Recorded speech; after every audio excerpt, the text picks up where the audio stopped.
be no more. Welcome to the Last Star Wars podcast. I'm your host, Spencer Chandler, here with my co-host, Christian Miller, who is making all kinds of funny faces at me.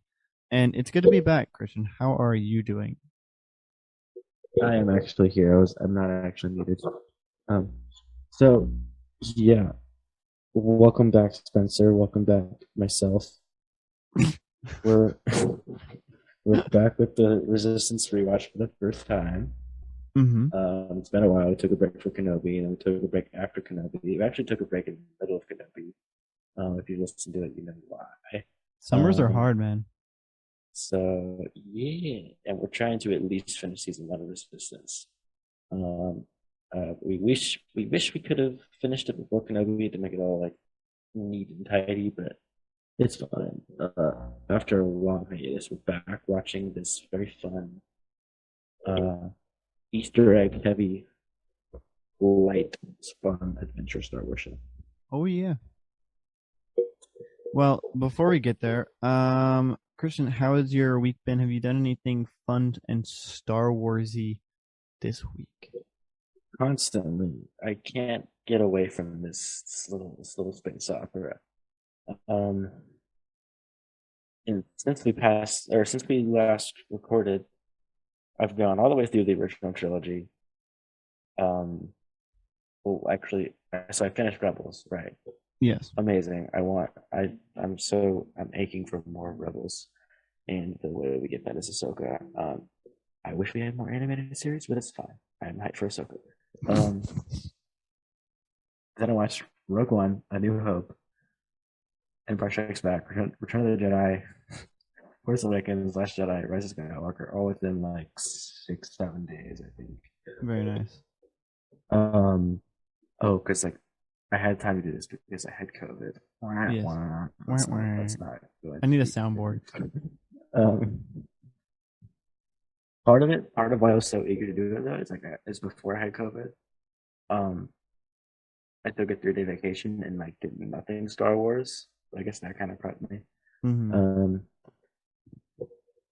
Big stuff. And then update. Okay, I might as well do this. Update on my feelings about Tross. I braved it. I faced it. 2 years out, 3 years out, however long it's 2.5 years out.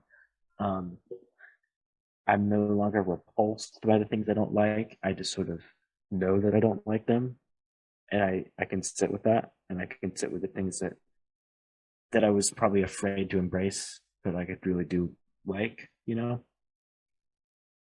Yeah. It's funny because like literally the day after I finished watching it, Movies with Mikey, a really good YouTube channel, released a video essay about how he's coming to terms with what Disney's doing, and why he likes quite a bit of it at this point, of Tross at least. So I've been thinking about that stuff, and I got super obsessive, and I started rewriting my own version of Tross in a genuinely from a good place, not in the I'm smarter, I'm better. So, I don't know. I just like wanted to start. I was thinking about it so much, I started writing it down. So that's my deal. And then Spencer, I texted you this link for a thing that I thought was going to be the only update, but then I forgot about how long it's been since we podcasted. Yeah. But I ended up doing this whole spiel about the past 2 weeks of my life. I'm sorry for rambling. It's okay. But because you know why? Because you make up for the fact that I've done nothing Star Wars related in 2 weeks, and I've severely needed this podcast. Because you also needed Stranger Things because you've been without it for so long. Yes. So for anyone who, I don't know if I've ever mentioned this on the podcast, but like my favorite TV show of all time is Stranger Things. I have seen every season way too many times, and so now that season 4 is officially all out, I needed time to just sit down and process. I'm still okay. This is gonna be really bad, but I'm still not done. You know, my girlfriend and I are watching it together, and so there have been times where like she can't watch it, and so we, have to take a day break or something. Because I'm also not trying to watch more than one episode a day because it's a lot. Mm-hmm. It's a lot.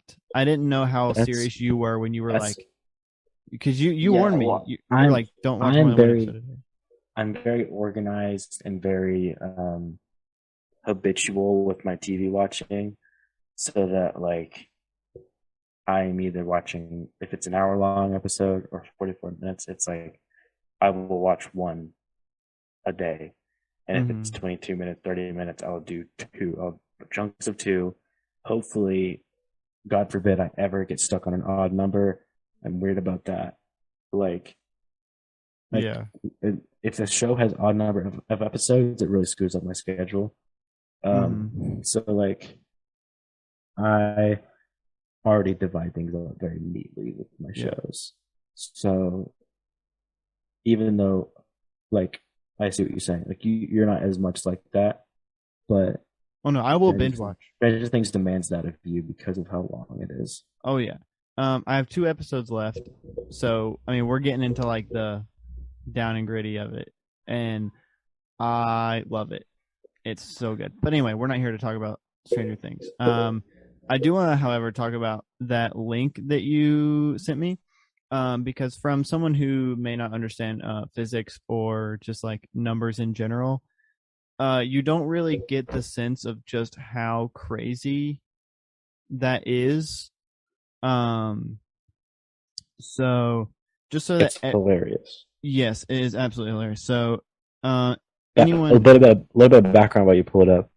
So I keep finding more gimmick accounts for Star Wars on Twitter.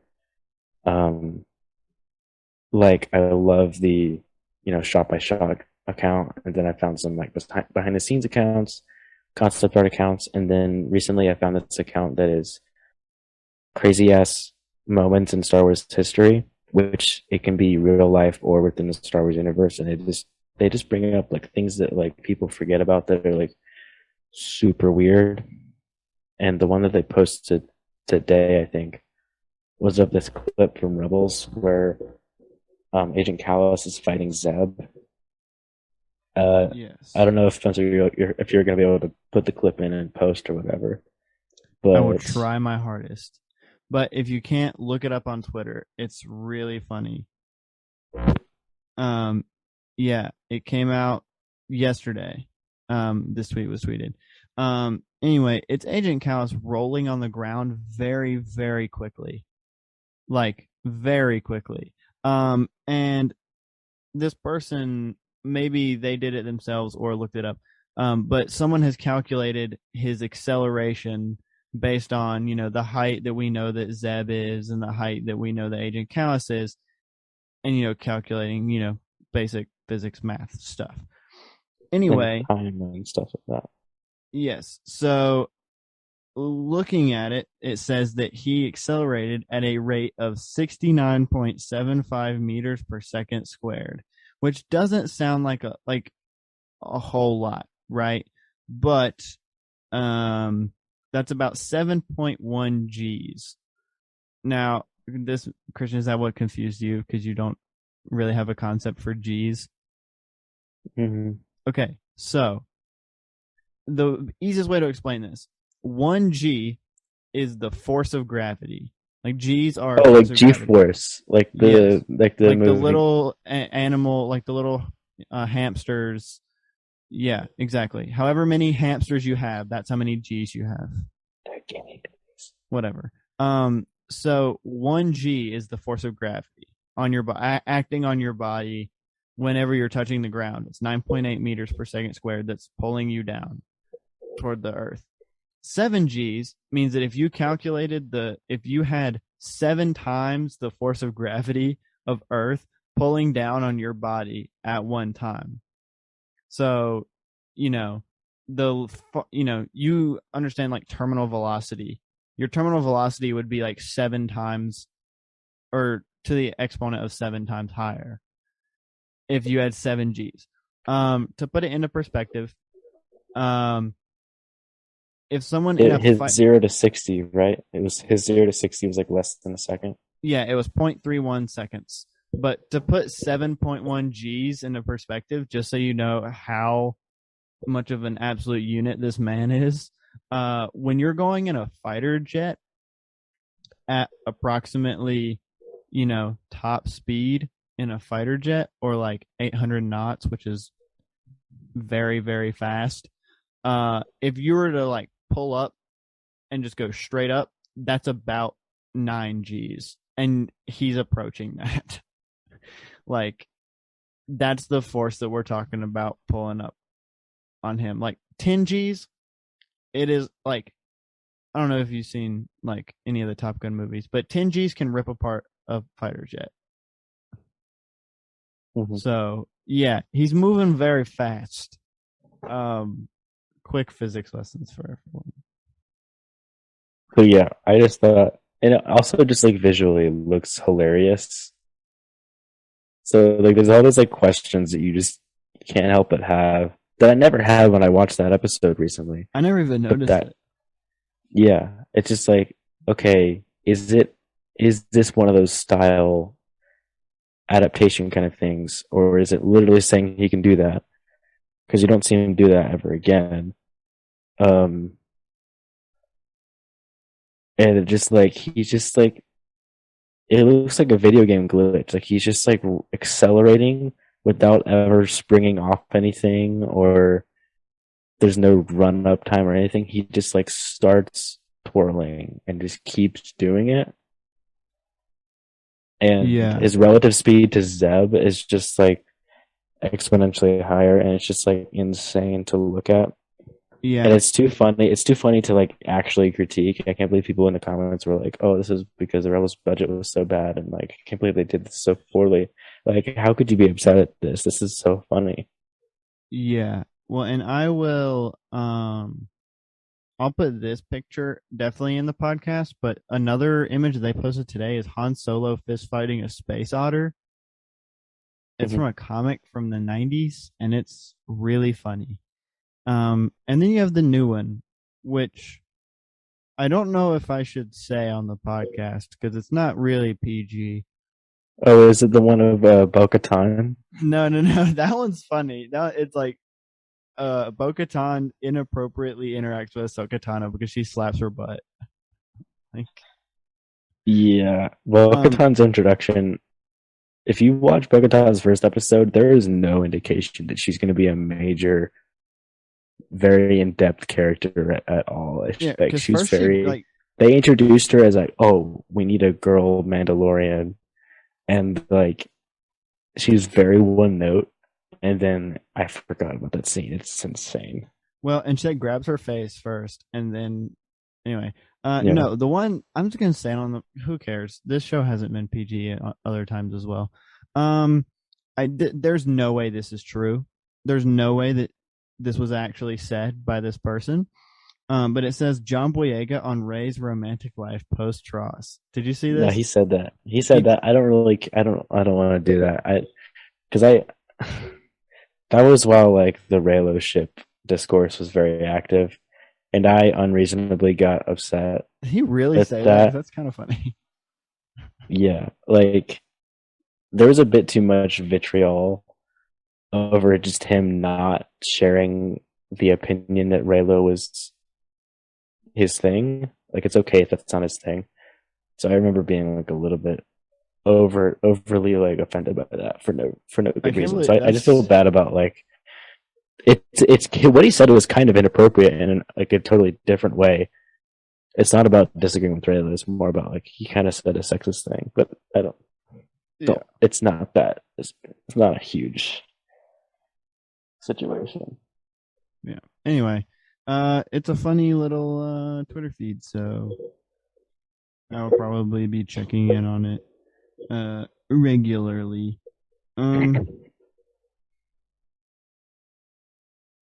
Yeah, that's all.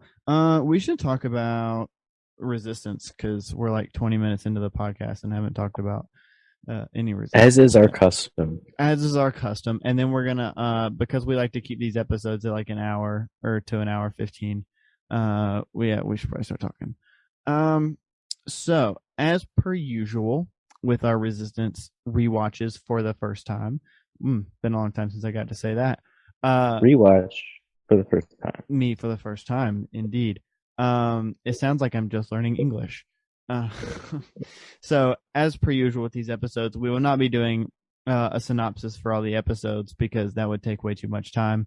And the episodes are so short. So, if you want to really like know what we're talking about, we hope that our conversation is entertaining enough as it Mm-hmm. is.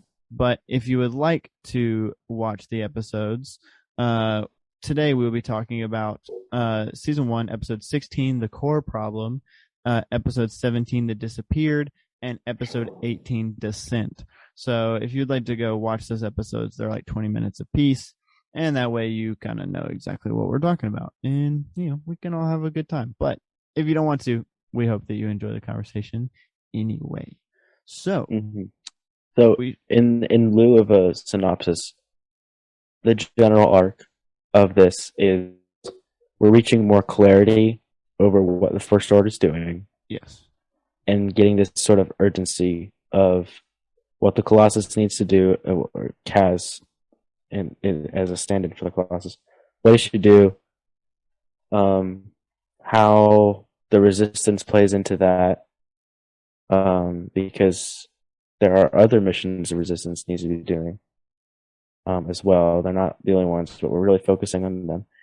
And then also Tam is very important because of her growing distrust in how Yeager and Kaz have dealt with this whole situation. Mm-hmm.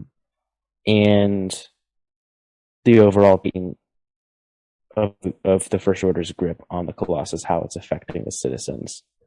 Those are the three major, like, I don't know if I'm totally doing that episode by episode.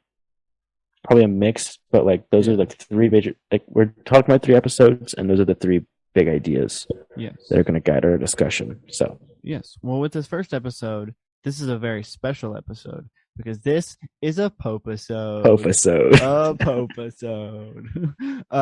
We love a Pope-isode, and we love CB23, and just like it's very emotional to see BB-8 go.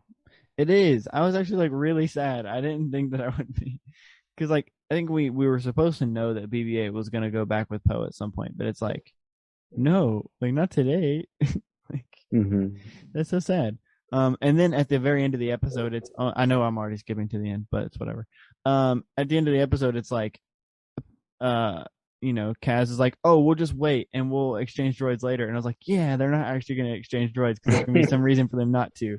And then they exchange droids anyway. And I was upset. But I love that, the way of showing that too, though. Oh, it was cool. They just sort of float past each other and like do a little wave goodbye. It's so cute. This episode also has one of my favorite comedic bits in like the entire show, probably, and it's so small that most people probably miss it. It's when Poe and Kaz first land on the planet and they're walking, and Kaz Poe's basically like, you think I can trust you with this blaster? And he's like, yeah, I'll be safe, I promise. And then he trips, and Poe, without missing a beat, goes, watch yourself, Kaz. I don't know. Oscar Isaac does the line so well. It's really funny. Yeah. Again, renewed appreciation for the fact that they got Oscar Isaac. Oh, yeah. Yeah. I think that's one of the reasons why the Pope-isodes are so good, is because we do get the genuine Oscar Isaac. And, it kind of makes it to where you can't write these episodes to not be Poe Dameron, because, like, I feel like, especially Oscar Isaac having such pride in his character, would be like, that's not what Poe would do. Poe would do this instead. It also allows for him to just like kind of go off script and sometimes and like change change the lines a little bit, possibly because he's like, no, Poe would say this, and I love it. So we all love a good Pope-isode. But okay, I've got something to show you. Yes. I don't know if it's going to show up very well. If you have a lot of free time, feel free to look this up on the internet and insert it into the episode. But you probably won't, so I'm gonna try to get it on the webcam. See this, like, probing droid here? Yeah. That like kind of resembles the Man of Steel little drill thing at the end. I think it's one of the main reasons why it didn't show up in this movie, because it might have been developed around the time Man of Steel was coming out. So that was a Force Awakens concept for. They're just throwing out first order ideas for like their big weapon, the thing that was going to be the action climax. Yeah. Um, so like that was the idea of it sort of tied into with like the Star Killer base sort of thing, like the idea of big machine and destroying a planet. So it's like drilling a hole, we end up getting a Star Killer base. It has a hole in the planet cored out. More on that later because it does have to do with this episode. Because this is the core problem. Yes, this is the core problem. So like they're going back to these ideas, except it's for a totally different thing. The probot, the updated first order probe droid that has little babies inside of it, looks exactly like this probing thing that I just showed you. Yeah. It's got these little folding, almost like Eve from Wall-E, those kind of like wings sort of things. And then the classic probe droid sort of head. Yeah. And just has like sort of like icicle shape. And also the babies inside of it are black paint overs of the classic Jedi what's it called? Training droids, something. Yeah. Orbs. Yeah, orbs. training orbs.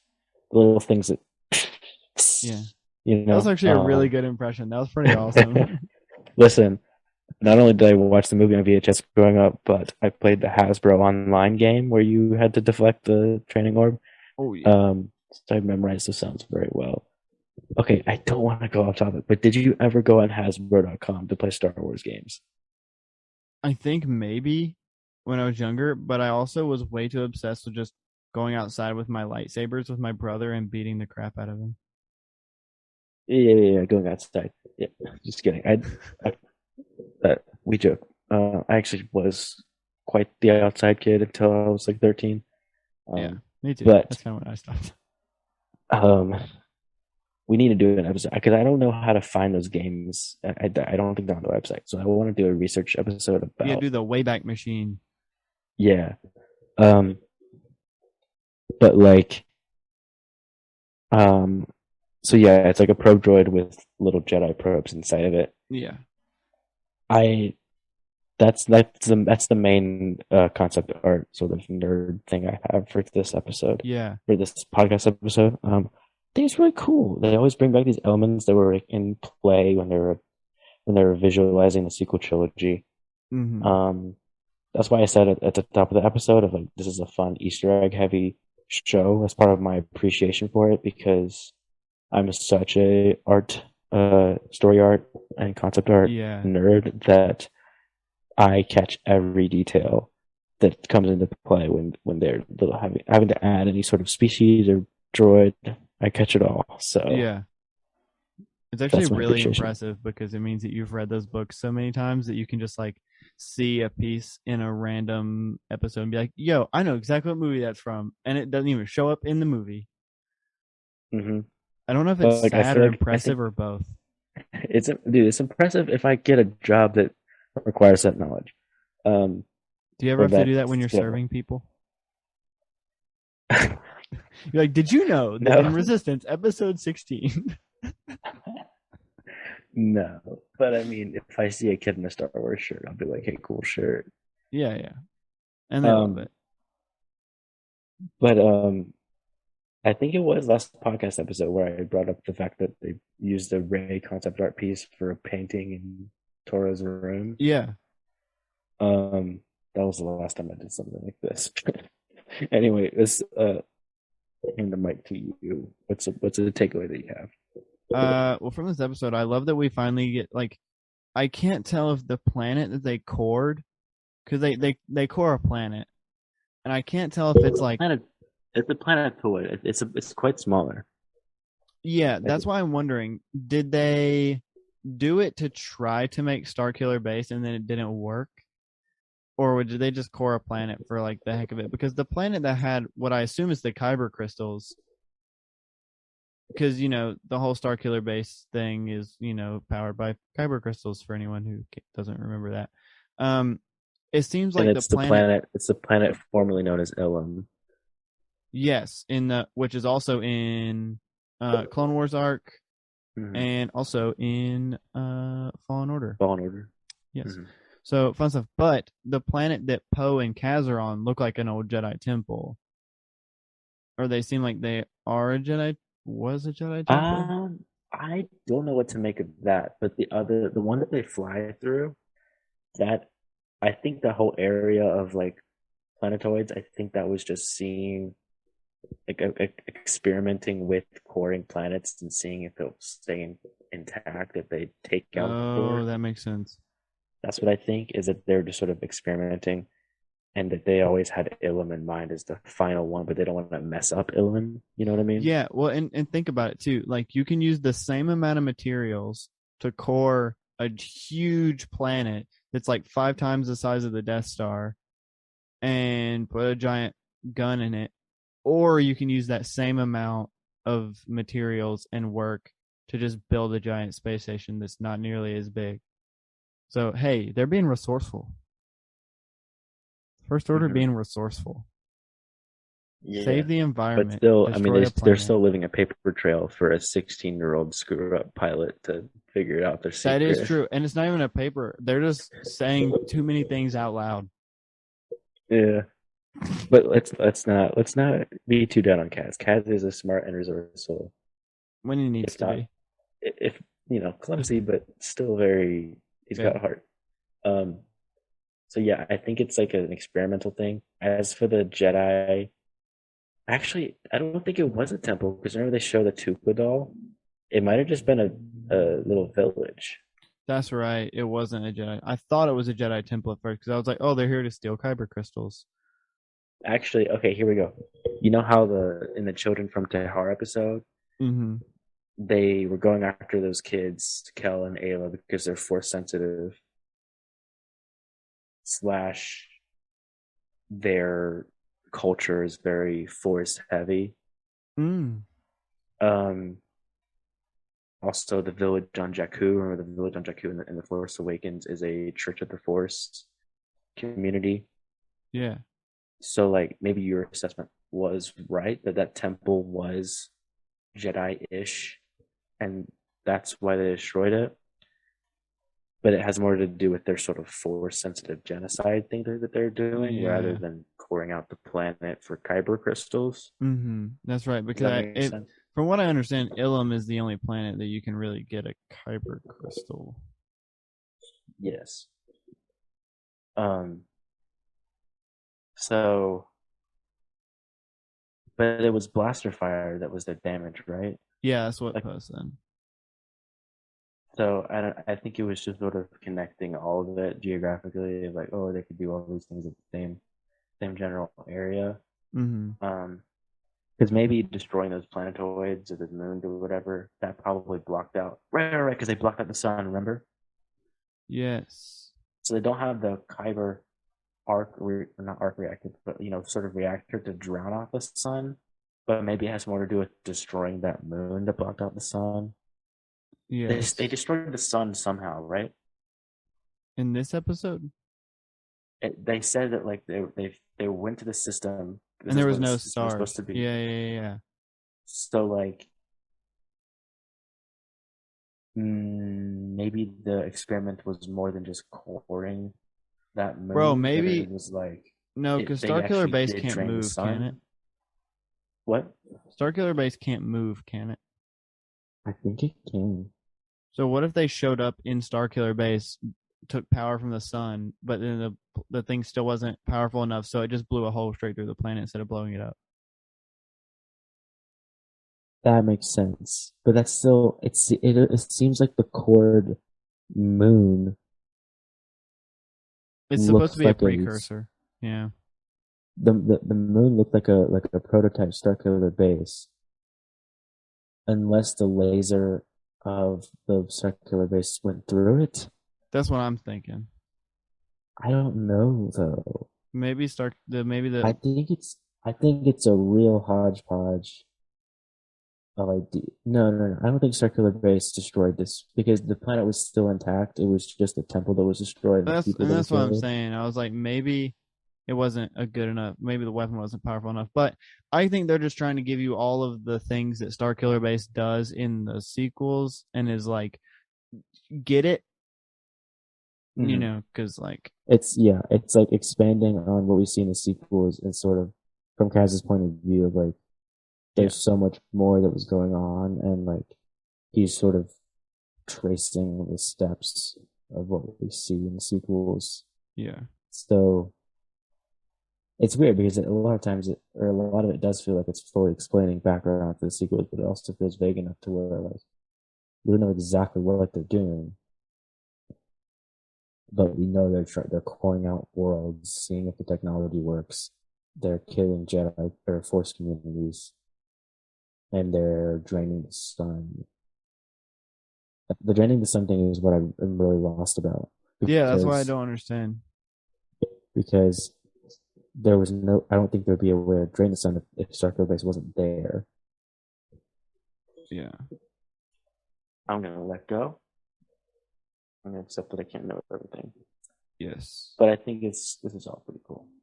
It's a dope episode because we get to see more of Poe being that great mentor character for Kaz, and I don't know, I will never get tired of it. I love it. The gravity well too. I like the idea of figuring out how to fly when the gravity was all messed up because the planet was cored, and how they use that against Major Von Rag and his TIE fighters. So the thing I thought about when Major Von Rag showed up at the end was that it would have made sense. I was just wondering, were those TIE fighters special force TIE fighters or were they normal TIE fighters? I don't think we ever see the cockpit in this episode. But like as far as I know, I don't think we've seen special force TIE fighters in animation. And those are the ones with like the red triangle on the front and like a 2-seater cockpit and an extra gun on the bottom. This is what Poe and Finn steal. I don't know. It seems like that would be a good place to put them, but I think they pretty much always use normal ties. Story. Let's talk about how this is the first episode that Tam is starting to really get suspicious. Like she's getting even more and like being outwardly suspicious to like other people. Like was that an core problem when they come back? Yes, because at the very he comes end, back with the fireball like, under the hangar, right? Yes, and it's the first time she's really questioning people. Yeah, and because Yeager was like so cold when he was like, "This is none of your concern," and he sort of takes Kaz aside and starts talking to him, and like really, really adds insult to injury or whatever. Where it's just like, yo, you're really keeping Tam out of it. You're not making any effort to be graceful about this. Yeah. So, she's finally like questioning and she's like, does nobody else find it weird that he like leaves for a whole day and then comes back with a different droid? It's like, you have a good point. Like, that's a good point. She had good points throughout, really. I think it might have been this episode, maybe a few before. Actually, it was there was a one last time we recorded at Resistance that elaborated on her views on the First Order. But like, I remember the first time I was watching it, I had no idea that she was going to like have such resentment. Yeah. Because I was so locked in Kaz's perspective of like, oh yeah, you don't need to know. But like, really feeling by this point that like Kaz isn't really delivering on his end of the friendship by keeping these secrets. Yeah. CB, I think it was CB23. Had some really cool, like, what is the wires that comes out of the roller droids? What would you call that? Wires? I don't know. There's a special name for it. You're the one who's read who's always seen all the concept art. Well, that concept art doesn't always explain the technology. Oh, okay. Um, I don't know then. but anyway, it was I don't even remember if it was her or BB-8. I think it was BB-8 that like shot out the sort of wire thing from inside his body to stick to the probe droid, and they stuck it to a column. That was a really cool action beat. Oh yeah, Okay, let's move on to The Disappeared. they This one has a disappeared. little bit less serious, like heavy stuff, I guess. Yeah, I mean, it does get heavy, but like it feels more light, and I didn't latch onto as much of like the lore stuff. yeah. But essentially, the First Order starts cracking down on very slight resistors on the Colossus and locks away Aunt Z, The Hype little dude. Phazon, and the little dude. His species is a Lena, but I forget his name. But he's the Yeah, guy that uh, won a bet against Kaz in the first episode. I think it's Grevel.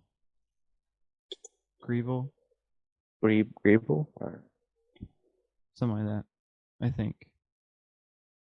Anyway, yeah. The biggest thing that I got from this episode was just Tam finally realizing that like, I don't know, she's in such denial in the whole episode about the First Order. Because she's like, for the entire episode, she's like, oh, they're just trying to help us. They're just trying to protect us. Blah, blah, blah. They're breaking the law. Blah, blah, blah, blah, blah. And Kaz's like, no, Tam, they're putting them in prison or putting them in cargo containers for no reason. Like, mm-hmm. and I think this is when Tam finally starts seeing the side of the First Order that she needs to see to like realize how bad they are. And she keeps saying like, Kaz, how do you know to do this stuff? Like how, like what? And is it in this episode or the next episode where the First Order person is basically like, yeah, no, he's a spy. Is it in the next That's the episode? next one. Yeah. Yeah, I really want to jump to that one really, but basically the end of The Disappeared has Kaz and Ronzi and Hype on sort of freeing themselves from the First Order shuttle, and Aunt Z and Hype and the rest of those prisoners go off to Takadana, which is very interesting. I remember being sort of like taken aback first time I watched that, like, wow, they're actually leaving the planet. Oh, and he said that. I mean, Kaz said that at the end of the core problem. He was like, "Yeah, I had to take BB-8 to Takadana." Mm-hmm.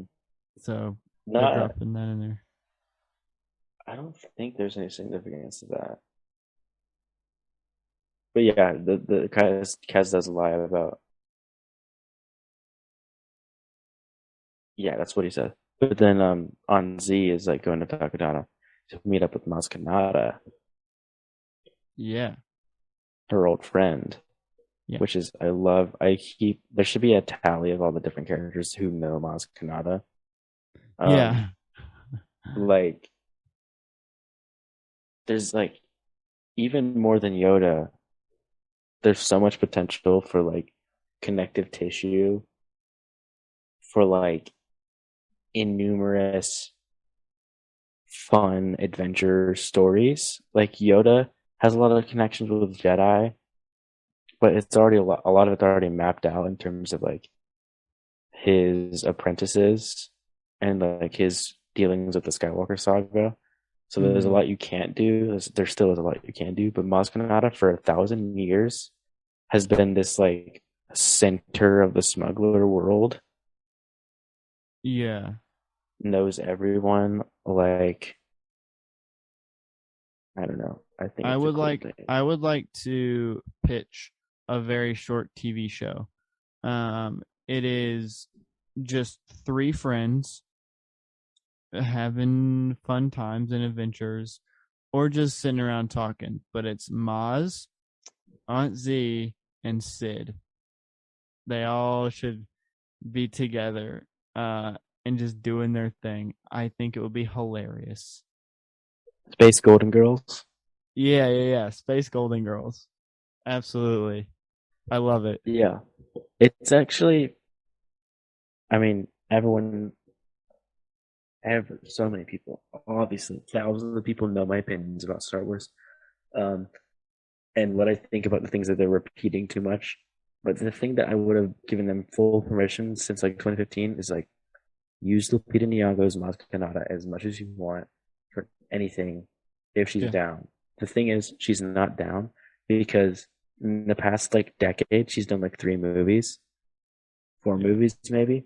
Um, because she got her Oscar, she got her few blockbuster checks, and she's just kind of like, I'm out here, like I got my bag, sort of thing. Hmm. And I don't think she wants to come back to the character. But it's that sort of thing where like she could be a good feature in the Lando show. Oh yeah. Um, like she could be in the Andor show. I don't think that's not what Tony Gilroy is about. I don't think there's going to be very many cameos at all in the Andor show. But like any of these eras, she could play around with. She could be in the Acolyte because of her like knowledge of the Force. Like this is totally off topic. She's not even. I'm going to spoil it. She's not in Resistance. I just thought about talking about Moscanata. Oh no, I knew that she probably wouldn't be in here. You know what I just realized? Wow. That Aunt Z and Unkar Plot are the same species. I Mm-hmm. think. Yeah. How did I not know that? How did I just now connect those dots? Because it's been like 6 months since I told you the first time. You told me that?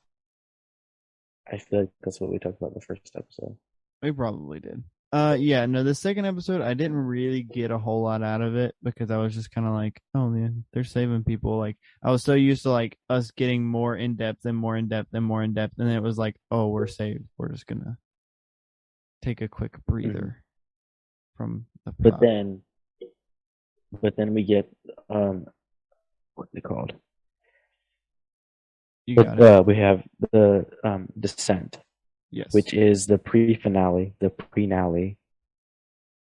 Yeah. Um, I say that because it really sets up the finale really well. Hmm. So what are your main takeaways from that?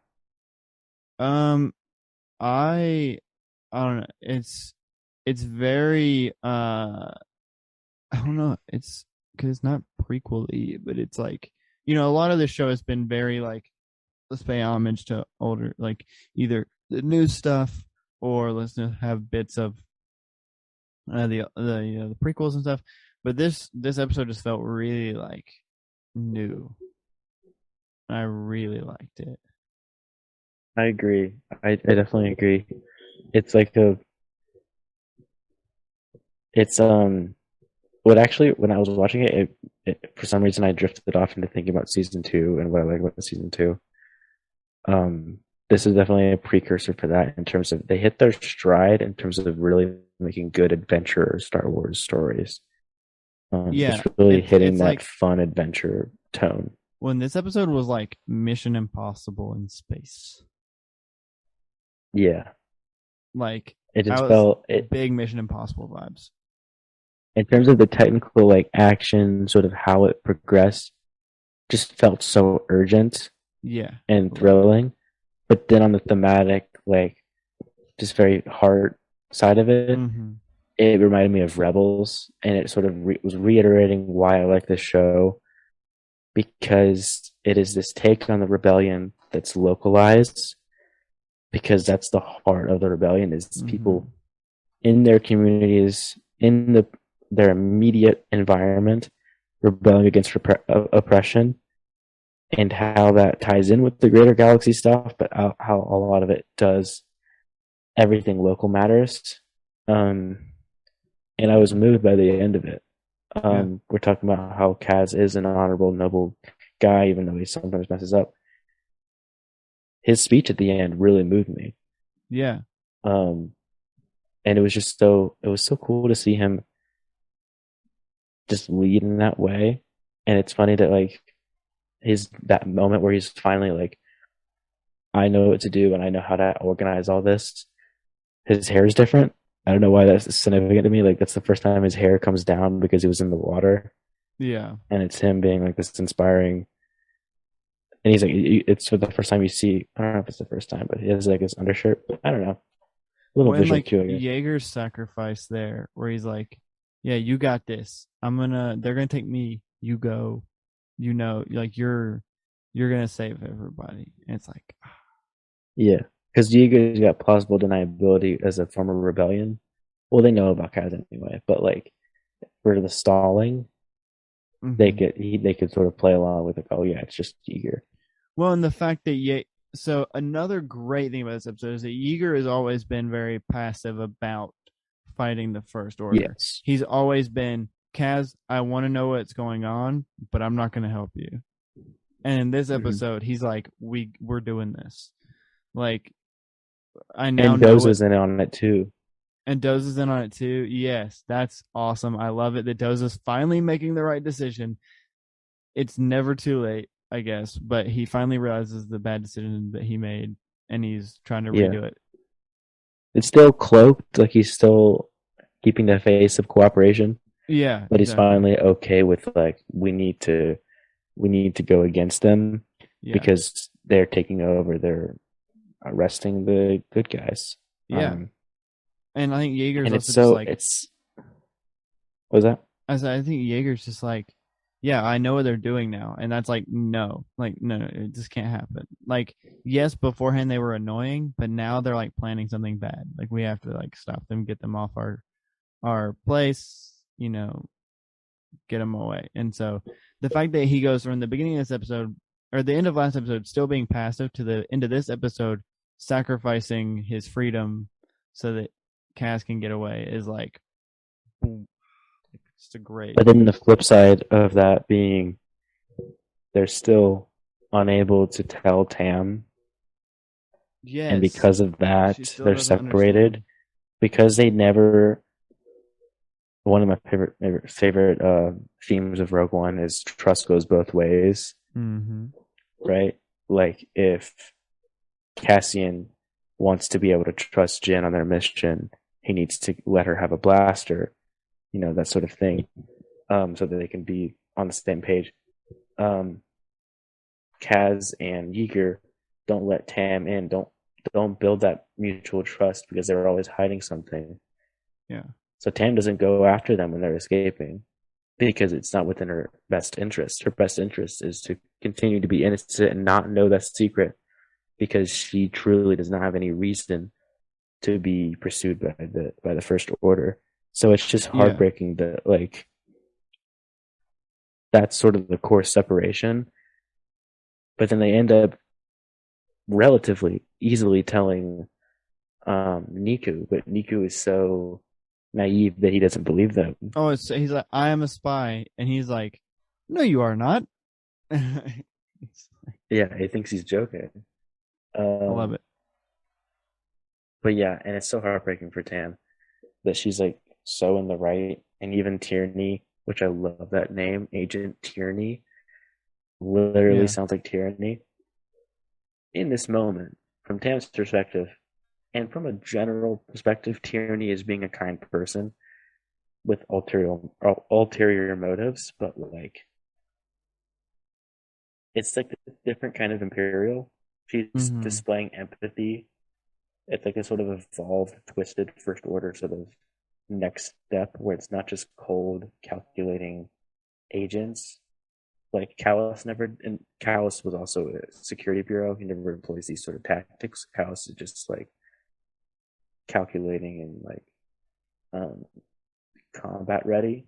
But Tyranny has this different mode of like I'm going to use relationships against each other to build our ranks. Yeah.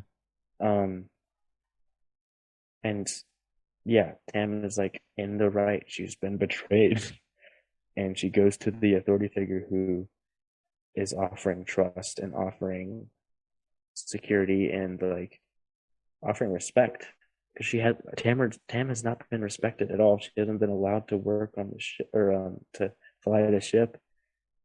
She's been promised so many things and not been given anything. So the Empire or the First Order is sort of stepping in for this perfect storm of Yeah.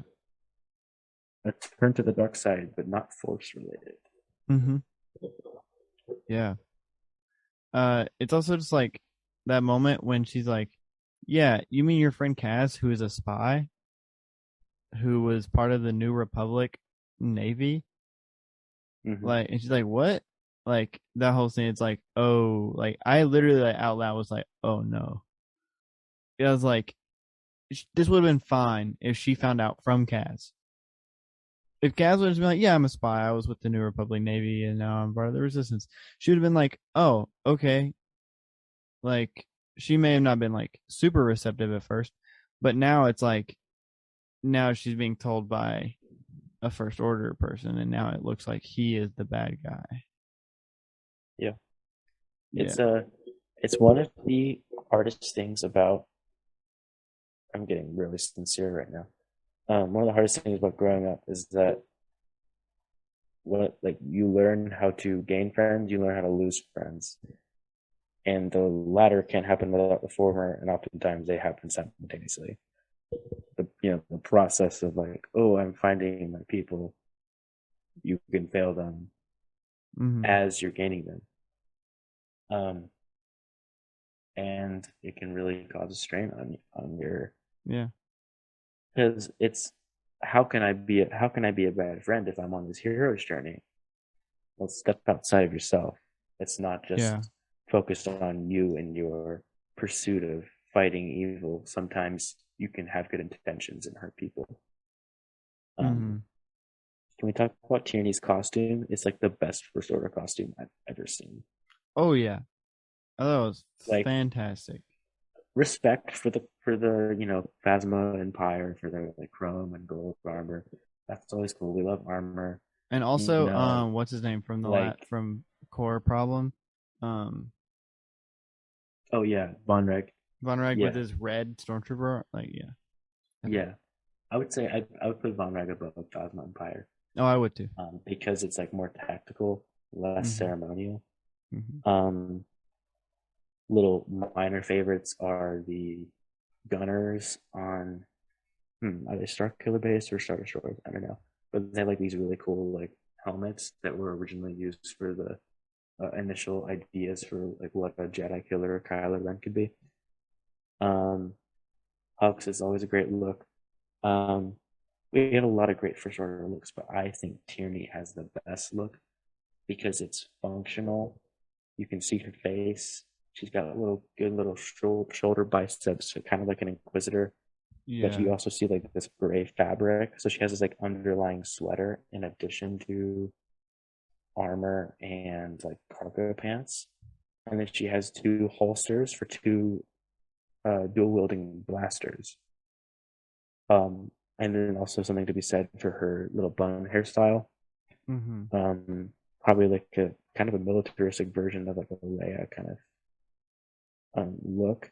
I Yeah. just think that's the dopest. I want to see more of the First Order Security Bureau because I also like Callus. Like Callus was the Imperial Security Bureau. He had a Mm-hmm. really cool look in Rebels. I think Yeah. those are my like. Obviously, I hate the Empire, but like those are my people. Yeah. Like, if I were to like latch on to a group, it'd be like the spy unit of the Empire and the First Order, Yeah. and because they're allowed to be a little bit more individualistic and like Mm-hmm. creative. Um, but yeah, Yeah. Uh, were you looking something up earlier? I was looking up her costume, so I gotta look at it as you were talking to me about it. Because yeah, I love it. I still think that, again, guy that I can't remember his name from Core Problem is probably my favorite. That red stormtrooper armor is Oh, just. he's throughout. We've seen him throughout the season, but I know. I'm saying that's the last episode he and was this, in. yeah, yeah. I'm looking back at at Tierney's costume. She also is rocking. I forgot to mention her chest piece is much like General Veers from Empire Strikes Back. Mm-hmm. Um, and then her sweater is a turtleneck technically, so like that's always respectable. Anyone who can pull off a turtleneck. Oh She had his yeah. little knee pads and boots. Oh Gosh, yeah. one of the best sequel era looks, in my opinion. Yeah, that's pretty awesome. Uh, Oh, also, we never talk about the fact that Leia is like they spent this entire episode is them like trying to send a distress signal to Leia so that she will send people to them, and Leia's like, no. That is such a like the fact that A New Hope starts with Leia as a hologram being like, "Come, do this, intervene, join the war. We need your help. Come on this adventure." And then now it's like the person who's on the adventure is like, "Hey, Leia, help us," and she's in the hologram just like, "Nah, Mm-mm, we can't. no, We can't do we anything." cannot. Um, And that's like but how it yeah, what a ends. challenge that they can't call in the resistance and they have to fend for themselves. Mm-hmm. Themselves and Poe.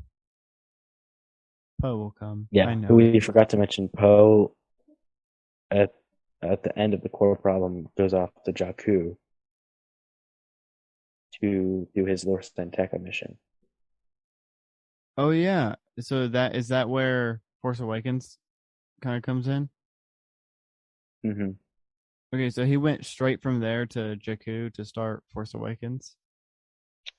Presumably, we don't know how long he's there, but yeah, That's cool. that's that's why he needed BB-8 because BB-8 is the one he can trust with the map to Luke Skywalker. That's cool. I would have never. I So does that mean that we don't get Poe anymore? Yeah, it's not too much of a spoiler that the next two episodes, our finale is Colossus focused and no Poe for the rest of season one. Man, okay, I'm But I okay mean, with that. we already got that confirmed that like the rebels can't intervene. Yeah, but I thought Poe would come anyway because he's a rebel. Okay, I am ready to give my take of what's coming next and to guess by the episode titles. Okay. So we kind of already talked Uh, about it. Next, I think that it's just I mean it's just gonna be them fighting. I think wait, Tam. did you jump ahead on accident last time, or I What do you forget? mean? I don't think You so. said we talked about it last time. Is that what you said? No, no, no, no. I said I'm ready, but I said I'm gonna. This is what I think is gonna happen next time. Um, Okay. I think that it's definitely gonna be like a whole like them fighting off the First Order. I think the biggest thing is with Tam. I think that Tam Are will you looking at the? eventually. Is that because you're looking at the thumbnails, or No, no. do you want to look at the thumbnails now? I don't want to look at thumbnails. You said that's cheating. Is it? I don't know. You wouldn't let me beforehand, so just tell me the titles. Oh, it's just No Escape Part One and Part Two. Oh, okay. I'll look at the thumbnails. Give me 1 second. I don't. Never mind. Don't look at the thumbnails. I'm not looking at thumbnails. Yeah, I think that Tam in the first episode will be helping the First Order find Kaz. I know that's a hot take. Um, but I think in the second episode she will understand that the First Order is bad, and then it's a nice shirt you got there. Um, and that then she will help Kaz fight off the First Order. That's what I think. Other than that, they're going to fight the First Order and they're going to kick them off the Colossus because that's how the first season has to end. Okay, I just had to look up what I was trying to look up that is a spoiler. Um, that has nothing to do with what you were just saying. I just wanted to confirm that it was happening when I thought it was happening. Um, all I can say is that the next two episodes will rock you. I'm so ready. I'm so prepared. Stuff is coming. I don't know what else to say. I'm happy. Yeah. Do you have anything else? Because I'm ready. I'm ready to watch. Did you see the beep? Did you notice the beep? The Bo Peep It the little snippet of Bo Peepit. Mm-mm. When we need to talk about the Colossus, because when they were flooding it and like closing the hatches, Bo Peepit is like mopping a floor, and then like a thing Yeah. starts Oh, closing, that's but then I right. I think forgot about that. some ocean might have gotten into it. I don't know. He got really upset again. It's hard to keep up when you're like looking at the narrative, and sometimes you look down and you miss it. But like Yeah. next episode, we will look at the compilation of all the Bo Peepit scenes There's a to get us compilation. to yes, to remind ourselves of the grand narrative of the galaxy's greatest floor scrubber, Bo Peepit. Oh, this is one where they confiscate his mop or his No, machine or something. that was the last few episodes. Okay, that was hilarious. We didn't talk about that, but that was hilarious. I think we did. But yeah, what do you think of the Colossus doing that little maneuver? I think it's cool. I don't know why in the world they would ever need to do that, other than to sneak in. Yeah, to do the little I forgot what the explanation was, but they swim up to the antenna or whatever. Yeah. Um, we forget Kel and Ayla show up again. Bucket almost dies, but he is being fixed by the tortoise people. Kel Yes. and Ayla help Kaz stay safe along with Miku and Yeager. And Mm-hmm. then that's how they come up with a plan to swim up. I think Miku comes up with the engineering of it. Smart dude. I love the shot of CB23 going into the water and then like Yeager hold on to her and then Kaz holds on to Yeager. Oh That was yeah. kind of cute. Yeah. And then the sound of CB23 swimming is the same sound of the water speeder that was in Phantom Menace. Mm-hmm. The sort of just like low muttering. What else? Blah, blah, blah, blah, blah. Oh, we get some pirates. Okay. Last thing is that he didn't say it like this, but I was hoping he would. I was hoping Kaz would be like, "Pirates, please attack the Colossus." But Yeah. he is more sincere. He's like, "We need help. The First Order is taking over." And Sonara is listening, and it's sort of a lingering thing of like, what are the pirates going to do? Do they feel ready to resist the Empire? Do they care about the people of the Colossus? That sort of thing. Mm-hmm. Any other predictions? I don't think so. I'm just ready to watch it and figure it out. That's all. I mean, nothing's well aside from your work schedule and Stranger Things and editing this podcast. Nothing's stopping you from going ahead and watching it now and then watching it again next week before we record. I know. I know. I'm ready. So I will end this episode so that I can get as close to it as possible. Does that go with you? Are you saying that you're going to watch it? Maybe. Look, I don't know. if I mean, you don't have to, but I would only feel even more proud that you're so eager. So, Yes, we'll see. Thank you guys for listening to this episode of the Last Star Wars podcast and our Resistance rewatch for the first time. If you want to find us on any of our social medias, you can find us on Instagram and Twitter at Last Star Wars Pod or on Facebook and YouTube at the Last Star Wars Podcast. If you want to email us, you can email us at thelast.starwarspod@gmail.com. And last but not least, make sure you go check out the first link in the description, which is StarWarsNowThis.com, where you can find pretty much any Star Wars podcast you can ever think of. So go check it out. We love the website. Thank you once again for listening to this episode, and we will see you next week for the season 1 finale of the Resistance rewatch for the first time. See you then.